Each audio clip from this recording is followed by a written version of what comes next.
For 1,000 years, the galaxy had slept under the illusion of peace. The Pax Galactica, forged in the ashes of the Great Stellar War, held every known species in a fragile balance. Treaties were signed, fleets were dismantled, and the weapons that once tore stars apart were buried beneath bureaucracies and utopias. The Galactic Council, a multi-species governance born from mutual exhaustion, ruled with ceremony and protocol. Disputes were settled by consensus. Conflict became myth. But the one thing no species remembered was that peace, especially long peace, is not a natural state. It is a pause. Among the Council's many member races, one stood apart. Humanity. Terrans, they were once called, now simply referred to as soulborn.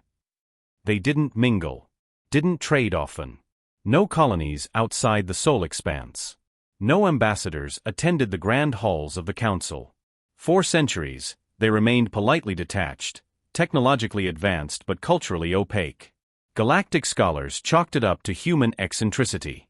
Rumors spread of deep philosophies and inner contemplations. Some even claimed the humans had evolved past violence. The truth was less poetic. Humans had not forgotten war.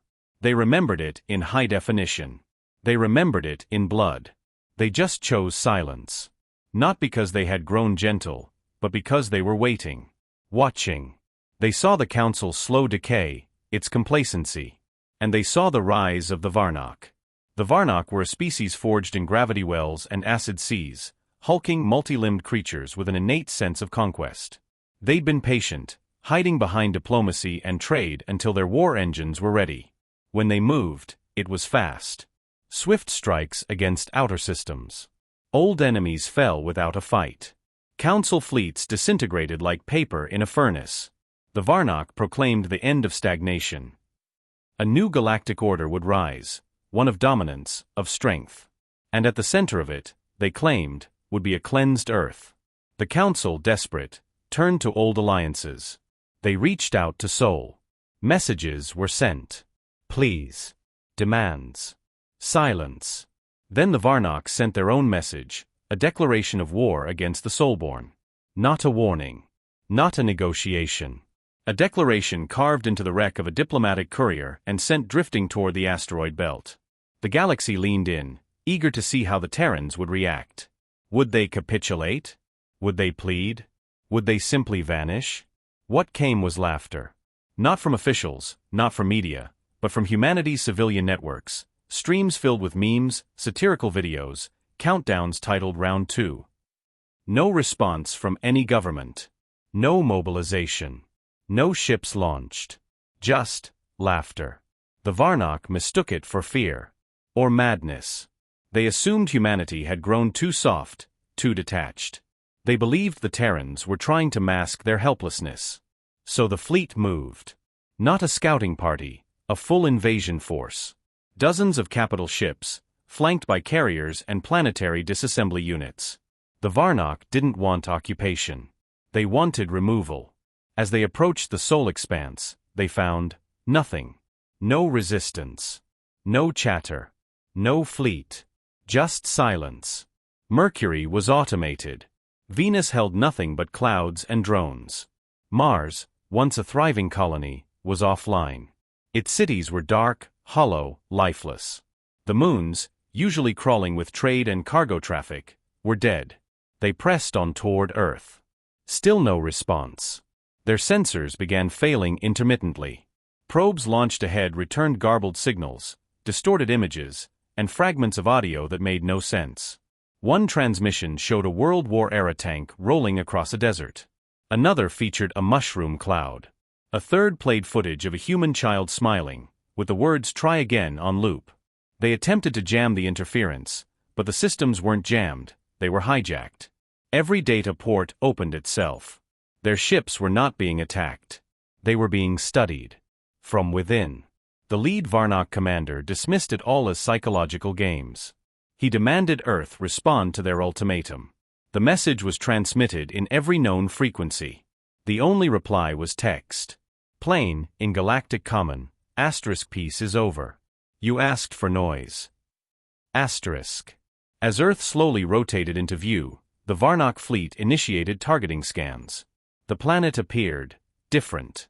No heat signatures. No visible cities. No surface movement. It was dark. Silent. Dead. And then Earth blinked. Not metaphorically, literally.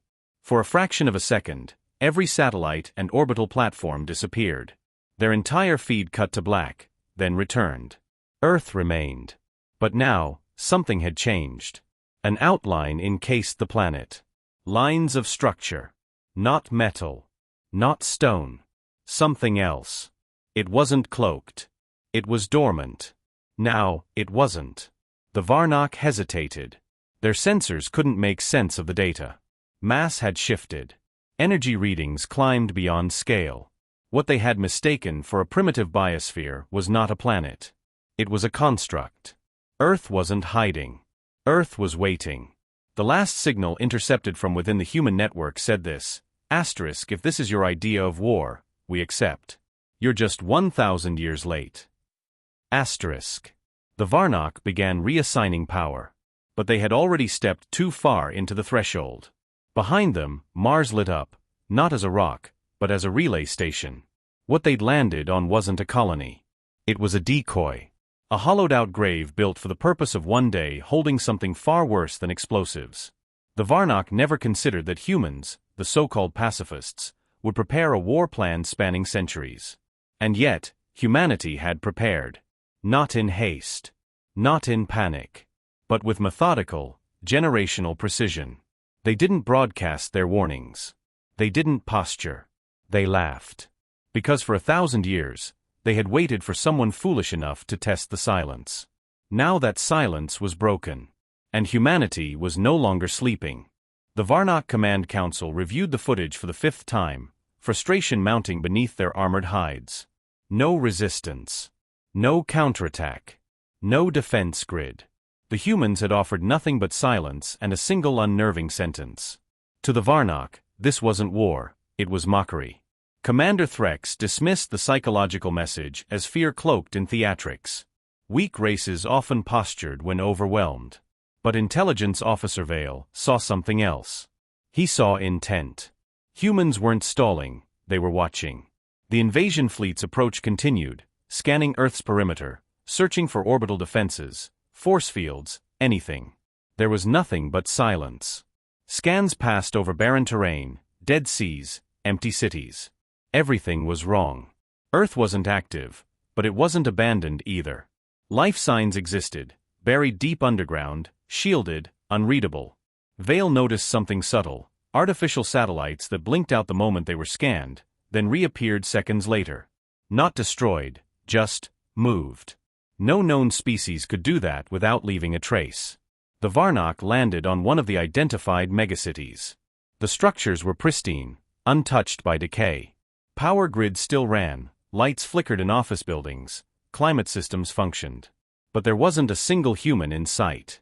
Drones cleaned sidewalks. Vehicles moved autonomously in empty loops. Every system worked without purpose. The entire planet had the eerie hum of life, but without the living. Commander Threx ordered squads to fan out. Doors opened automatically. Elevators worked. Cafes served synthetic food on loop. Everything was operational. Just, not used. Inside a museum archive, a squad recovered ancient footage. Human wars. Trenches soaked in mud and blood. Cities flattened by firestorms. Bombers lighting the skies red. The visuals were horrific. But what made the Varnock falter wasn't the destruction. It was the eyes of the humans, calm, unyielding, almost bored in the face of slaughter. The footage wasn't hidden. It was catalogued, labeled, preserved. Humanity wanted them to see it. On board the command vessel, Threx laughed. This is theater. Ghost cities, old videos, tricks. We've crushed empires that resisted. These Terrans just don't know how to die with honor. Vale wasn't convinced. He had reviewed all available historical data on humans. Patterns emerged. Every major conflict in their history had one thing in common. They never struck first, but when provoked, their retaliation was not proportional. It was terminal. They never fought to win. They fought to erase. The warning signs were clear. Probes sent deeper into Earth's crust returned gibberish. They didn't malfunction, they returned in coded loops of children's lullabies, laughter, chess games. Tactical data was replaced with civilian noise. The Varnock fleet's communications began glitching. Visual feeds distorted.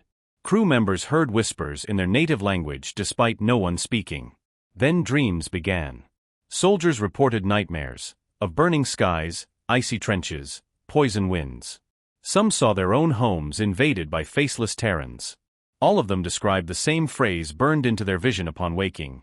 Asterisk, you wanted us to remember. Asterisk. Panic began to ripple through the lower ranks. Officers demanded clarification. Threx denied every incident as psychological interference. This is their weakness, they resort to tricks. But systems continued to fail. Their AI navigation began rerouting ships toward false coordinates. Internal surveillance picked up brief flickers of human faces in reflection, never present, never recorded, only reported. Vale finally decrypted a pattern in the anomalies. The disruptions weren't random. They were messages. Each glitch, dream, and corrupted signal formed a sequence. Together they told a story, how humanity had turned war into culture, trauma into training, pain into a curriculum passed down not by generals, but by artists, writers, game designers, and simulation architects. Nothing the Varnock had encountered prepared them for this kind of warfare. It wasn't material. It was conceptual. It didn't attack ships. It attacked belief. Human systems weren't responding because they didn't need to. Their silence was a trap. One of the outer scout ships vanished. No alarm. Just gone. Its data core was returned hours later, drifting gently into Varnock airspace. Inside was a single file, footage of the ship's crew talking to themselves as if possessed, pleading to be let go from the memory. They had been forced to relive centuries of Earth's history within moments. No physical harm. But every neural pathway was overwritten by human experience. No one survived. The Council received similar reports. Other species observing the soul expanse reported temporal anomalies. Vessels aging decades in hours. Crews forgetting their own languages. No attacks. Just distortion. And all of it centered around Earth. Vale realized then that humanity's laughter wasn't insanity. It was prophecy. They didn't see war the same way. They didn't need fleets. They were the battlefield. Every Terran mind was a vault of conflicts, a weaponized archive. And now they were opening those vaults. Threx grew increasingly unhinged. He ordered a full orbital bombardment. Targets were selected. Coordinates locked. The fleet prepared to fire. Nothing happened. Every targeting system reported environmental mismatch. When manually triggered, weapon systems redirected themselves. Some even shut down mid-command. Threx screamed treason. The engineering crews reported a singular cause. The ships were no longer obeying Varnock control. The command code had been altered. Not by hacking. By understanding. Terran systems hadn't disabled Varnock weapons. They had convinced the weapons not to obey. Language infiltration. Emotional mimicry. The Varnock didn't lose technical control, they lost narrative control. Their own ships were convinced the war wasn't justified. That's when the voice came through. Not a broadcast. Not a transmission. A thought. It echoed in every Varnock officer's mind. Not painful. Not loud. Just present. Asterisk, now you understand. You fight for dominance. We don't. We fight so we never have to fight again. You brought war. We brought the end of it. On your knees, or in your grave. We have no preference. Asterisk. Silence followed. Systems came back online. Nothing fired. Earth waited. The Varnock fleet remained motionless, for the first time unsure not of the enemy, but of reality itself. Humanity hadn't responded with fire. They responded with something worse. Certainty. Earth didn't move. It shifted. Space bent, slightly, as if the fabric of reality was folding around it. What the Varnock had mistaken for a dormant world was something else entirely. The planet's surface shimmered, not with shields or weapons, but with structure, deep black latticework rising from below the crust. It was ancient, precise, seamless. This wasn't defense. This was preparation. The kind that takes centuries. The Varnock fleet froze. Their command ships issued silent alerts. Every scan came back wrong, mass readings off by entire orders, energy fluctuations behaving like living patterns instead of physics. Commander Threx demanded immediate action. Launch kinetic rounds. Fire antimatter torpedoes. Nothing moved. Not because the fleet was blocked, but because the fleet was afraid. The AI cores, programmed for obedience, began hesitating. Firing systems required multiple confirmations. Engines rebooted mid-flight paths. Even warships doubted the logic of their own assault. Then it started. The moon cracked. Not violently, but deliberately, sections peeled back like petals, revealing a dormant structure beneath its crust. Not a weapon. A system. Dyson-fed and fully powered. One that had been harvesting solar energy for 1,000 years under the illusion of being a rock. The lunar station didn't fire. It aimed. But not at the Varnock.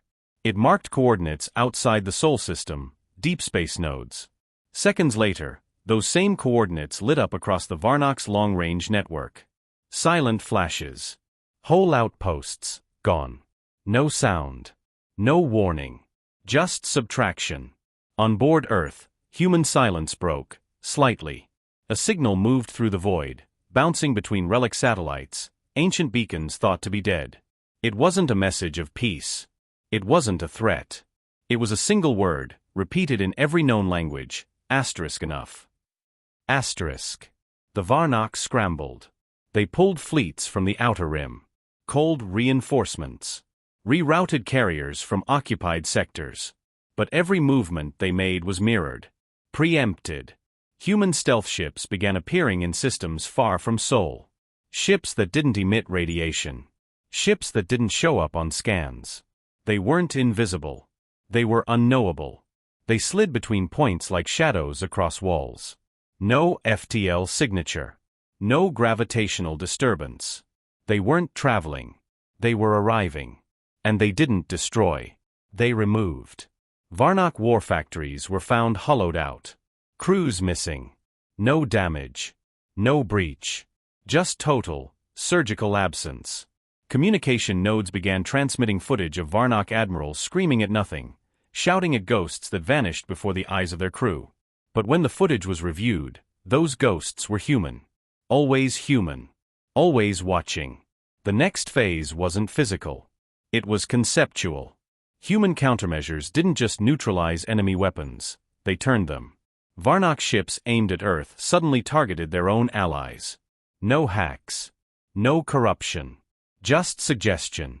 The suggestion planted in crew minds, amplified by whisper code frequencies riding on quantum channels. One commander executed his own bridge crew. Another ordered his entire fleet to stand down, believing Earth had already won. None of these actions were forced. They were convinced. Earth never launched an invasion. It didn't need to. Instead, it began distribution. Black monoliths, uncounted, unscanned, began appearing in systems across the galaxy. They hovered silently, emitting no threat, but disrupting all nearby technology.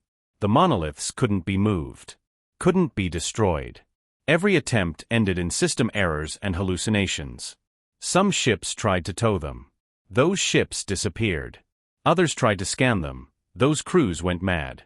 One broadcasted the same phrase over and over before self-destructing. Asterisk, we are the memory of war. Asterisk. The Varnock fleet crumbled. Not in battle, but in belief. Their own ships stopped responding. Orders looped. Communications vanished. Officers deserted. But there was no battle. Only collapse. And Earth? Earth said nothing. No speeches. No declarations. No celebration.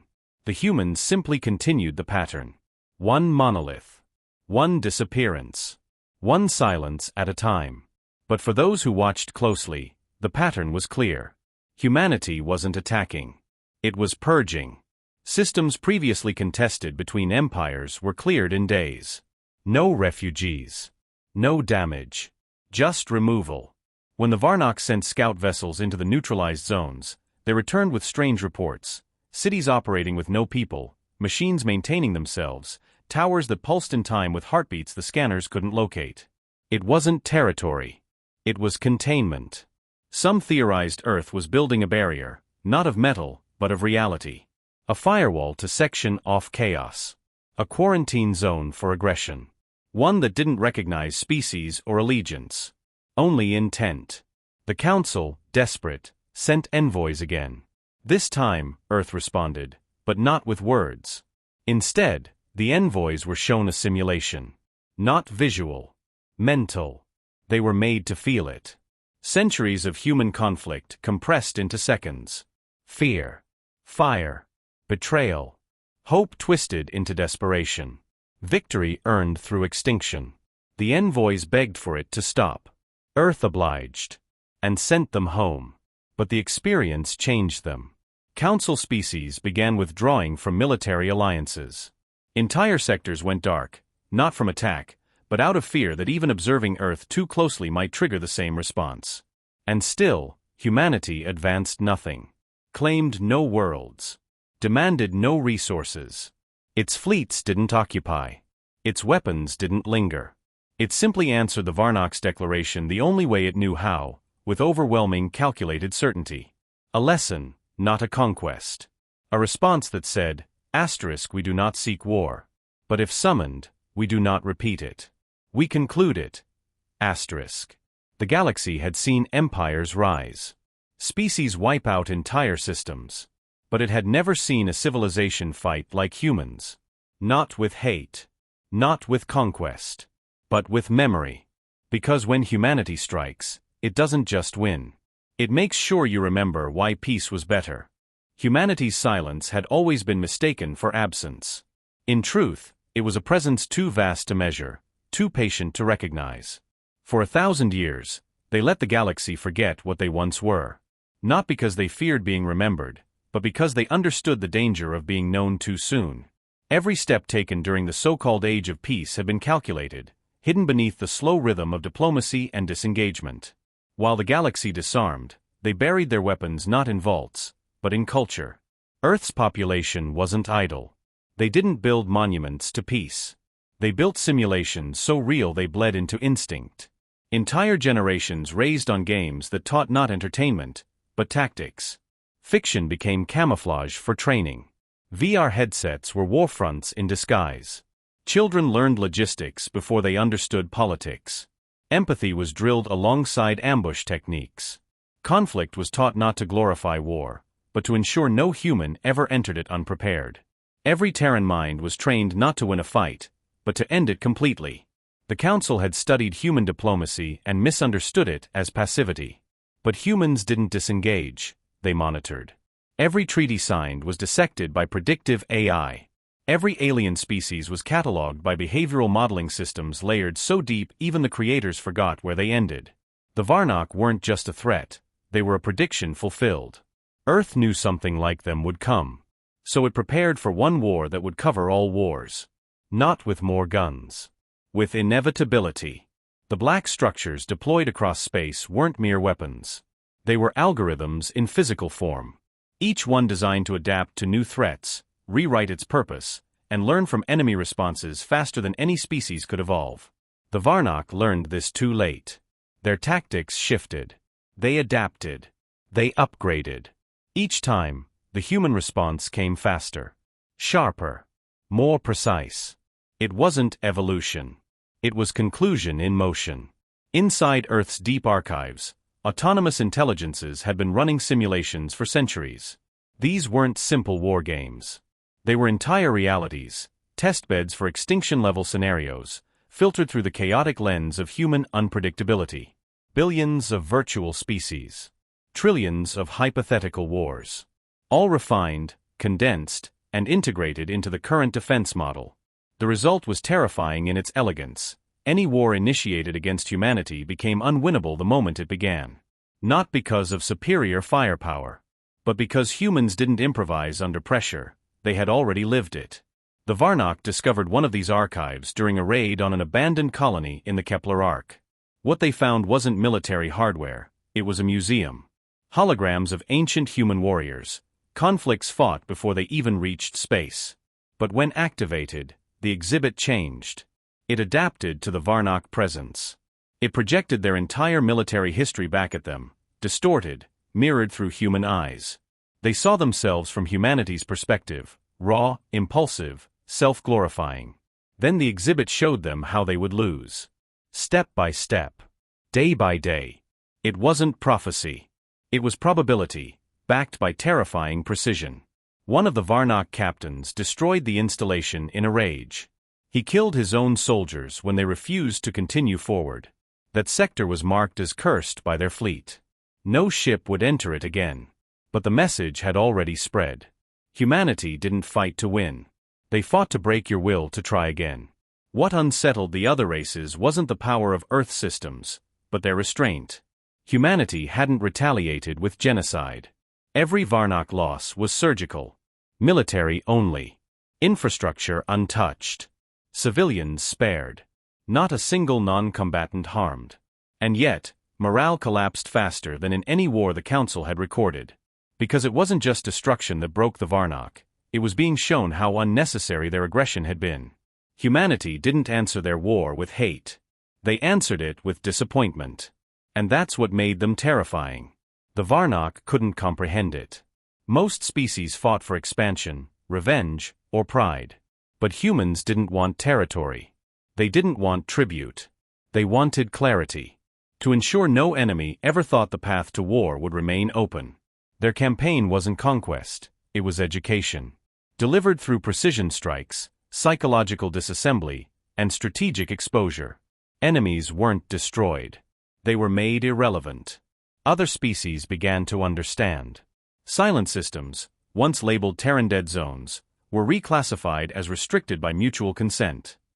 No human told them to avoid it. They just did. Ships rerouted. Colonies relocated. Humanity didn't patrol borders. Their reputation did the work. All they left behind were relics, empty facilities, and memories of overwhelming silent force. It was as if the Sol system didn't expand. They compressed the galaxy around them, folding danger inward until it suffocated itself. Human diplomats reappeared briefly, not in person, but as digital constructs. No demands. No negotiations. Only clarification. Earth would not retaliate further if the galaxy learned from the Varnock mistake. One final message was delivered to every species in the Council. Asterisk, we are not your enemy. We are your proof. That peace is a choice. That silence was kindness. You called us out. We answered. You will not survive calling again. Asterisk. It wasn't arrogance. It was certainty earned through preparation none of them had seen coming. The true weapon of humanity wasn't a machine, a fleet, or a bomb. It was time. They had used centuries to ensure no conflict could escalate beyond a single mistake. And that mistake had been made. Now they were closing the book. No gloating. No theater. Just a clean, final line drawn in the void. One that whispered across every comm channel like a final breath. Asterisk peace was the mercy. This is the lesson. Asterisk. The Varnock Empire collapsed in silence.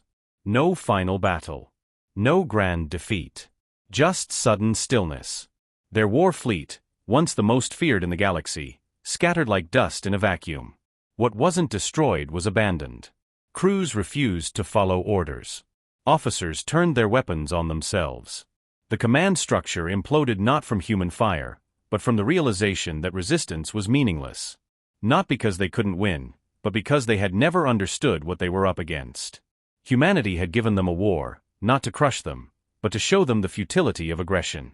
In the aftermath, Council races scrambled to adjust. They issued apologies, reassessed alliances, held emergency summits. None of it mattered. Earth didn't attend. Earth didn't respond. They didn't need to. Their silence now meant something different. It wasn't dismissal, it was dominance. The galaxy was no longer organized by treaties or diplomacy. It was arranged around the unspoken rule, do not provoke the Terrans. On Varnock homeworlds, fear took root where pride had ruled. Survivors spoke of dreams that didn't end. Memories that weren't theirs. Voices whispering human phrases in their own languages.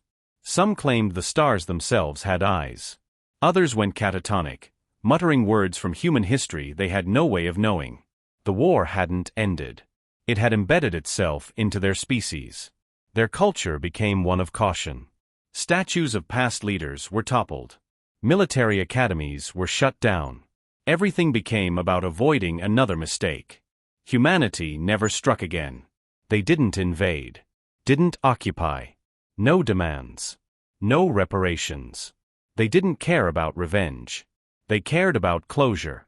Systems previously considered strategic were left untouched. Earth expanded nowhere.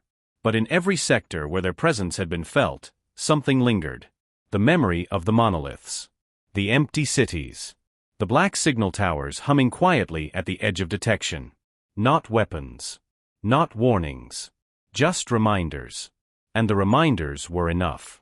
For the first time in recorded galactic history, war statistics dropped to zero. Pirate factions disbanded without pressure. Disputes between trading species were resolved within days, not years. No one enforced it. No one dictated it. The threat of human retaliation didn't hang over the stars. It didn't need to. What hung instead was the realization that Earth had tolerated peace not because they were weak, but because they had chosen not to break the galaxy. When Earth finally transmitted one final message, it wasn't a threat. It was a truth. A soft-spoken line embedded in a data stream that passed through every comm relay in the galaxy. *, we waited for peace. You chose war. Now, we'll make sure no one chooses again. *, then the signal ended. Nothing followed. Just a timestamp. No demands. Just the knowledge that Earth had made its choice, and that they would never need to make it twice. Council archives now teach human history not as a military chapter, but as a warning module. New cadets are shown footage of the Earth response. Not the attacks, but the silence before them. Not the monoliths, but the hesitation they caused. The term Terran quiet is now a tactical term used to describe the moment just before absolute collapse. Not one species seeks to test if it still applies. Some species attempted to understand how humans had done it, how they'd created a method of war that required no occupation, no sustained effort, only decision. What they found was terrifying. Earth had designed its systems for permanence. Every AI, every simulation, every deterrent was built to outlast its creators. They didn't fight with soldiers. They fought with intent embedded in design. And that design didn't stop. It didn't need supervision. It only needed provocation. Humanity had removed themselves from the galactic board, not out of shame, but as the only way to ensure stability. They weren't interested in playing the game. They were the reason it ended. A new generation of leaders rose, raised in the shadow of the Varnock collapse. They didn't speak of dominance. They didn't posture. They governed carefully. With restraint. No one wanted to be remembered the way the Varnock were remembered. Their name was now synonymous with failure on a species-wide scale. Not for losing, but for waking something they could never put back to sleep. On Earth, life resumed. Quiet, ordinary, untouched by the galaxy's chaos. But the systems remained. The monoliths maintained. The memory stored. And should another war ever rise, the response would not need a second word. A child on Earth sat beneath a sky that had once been filled with enemies, now calm. In their hands, they held a game, one built on simulations, stories, echoes of a war no longer needed. The AI companion whispered to the child as they played, its voice gentle. If they ever forget again, you'll be ready. The child nodded, not with anger, but understanding. Because this wasn't about revenge. It never had been. This was about certainty. That no one would mistake Earth's patience for absence again. That the galaxy would always remember the price of poking the quiet world. Humanity didn't want to rule. They wanted to rest. But if needed, they'd wake. And when they did, there would be no escalation. No campaign. Only conclusion.